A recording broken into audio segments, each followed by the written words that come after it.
Three things more than any other country in the world can change everything in the United States: your job, your home, and your insurance. These three things will tell you where you live, what you can buy, and how much it will cost you. The majority of Americans today just accept the way things work, but that idea and the concept behind credit scores is deeply complex, discriminatory, and deeply entrenched in a long history of our financial system widening the gap between rich and poor. Welcome to the Financial Flow. Please like and subscribe to our channel and turn on notifications to stay up on our latest videos. The problem with credit reporting and debt collection systems are common. Credit reports are complicated and closely guarded. Plus, they are frequently distributed with errors or leaked to the public as part of massive security breaches. Given that at least 1/3 of Americans have errors on their credit report, and millions more flock to YouTube tutorials promising that coveted 750 plus score from so-called business gurus, chances are you've had your own issues with your credit agency. These are huge issues, but they only scratch the surface of what's wrong with our current credit system. Credit score. So what exactly is a credit score? In theory, it is an independent and objective number that is supposed to communicate your trustworthiness to a creditor in financial transactions. If someone wants to lend you money, they need to know how likely you are to repay them, and a credit score was crafted to provide them with a standardized and objective way to do so, allowing them to adjust their interest rates accordingly. The issue is, a credit rating doesn't do anything like that. In the modern day, credit does two things. It reinforces existing social classes, racial, gender, and economic lines, which creates an entirely new class system in its own right. Let's begin with the first point. Without a doubt, our modern credit system in the country reinforces racial and wealth disparities, and the American history of redlining has a lot to do with it. Redlining. And if you're not familiar, redlining was a process sanctioned by federal policies that segregated access to services like banking and housing across America, based on race and, in some cases, income level. BIPOC communities, or BIPOC, were prevented from improving their circumstances by being denied financial services and access to wealthier and often safer and less heavily controlled neighborhoods. A public-private partnership was formed between the federal government, cities, and private industry to ensure that certain types of individuals didn't have access to the latest prosperity of the American economy. At the core of these policies were banks that denied minority applicants favorable loans, allowing loan sharks and predatory lending practices to thrive and siphon more wealth away from non-Caucasian neighborhoods. To be clear, residents of redlined areas were no more and less likely to fall on loans and mortgages. The white establishment simply did not allow them to take them out in the first place, and the repercussions of redlining were felt everywhere. Worse social services like schools and hospitals, lower income and more risky housing, and proximity to hazardous waste sites. For discriminated communities, the list goes on. In theory, this is what a credit score is supposed to correct. When Fair Isaac & Co. Incorporated, or FICO, introduced the first credit score in the late 20th century, it was marketed to Americans, particularly Black Americans, who already had been excluded from the financial world. The Equal Credit Opportunity Act of 1974 prohibited credit from being granted on the basis of race, gender, religion, or other uncharging qualities as a solution to credit discrimination. Redlining and the deeply segregated society that America has fostered for centuries kept many of the financial products used to calculate credit scores purely out of the grip of Black people.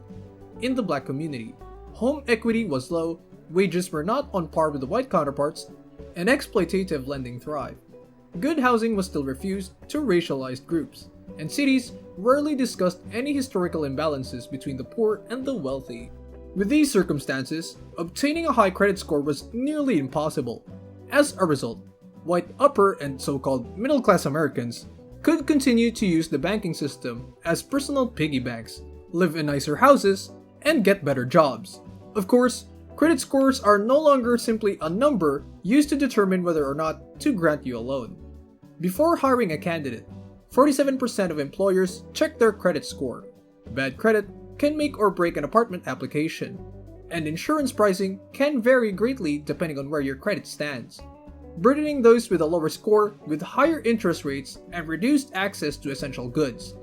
Part of the reason for this is that credit scores only nominally disregard racial characteristics.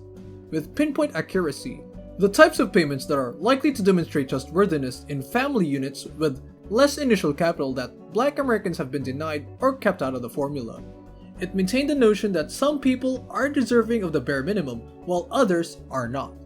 Credit scores commodified welfare, effectively eradicating it. And the reason for this is that while welfare systems may be able to provide these services, similarly to a personal credit system in some cases, they cannot do so while also generating as much wealth for the middleman, the creditor. With the increasingly precise data collection and analysis system on which a credit report is based, each individual consumer can be fully classified by the credit calculation system. The poor, once thought to be more deserving of lower interest rates because they were poor and should not be punished with more expensive service than their wealthier counterparts, are rationalized as being less trustworthy by the personal credit system, which justified charging higher rate of interest. Credit companies justified billing more for poverty than for wealth, and the businesses were well aware of it. The August 2001 cover story of the industry publication, The Banker, included the following passage: "Stop trying to lend at low margins to accountants, lawyers, and civil servants who are reliable but earn the bank peanuts. Instead, find the customer who used to be turned away by using modern techniques in credit scoring and securitization. They can be transformed into profitable businesses."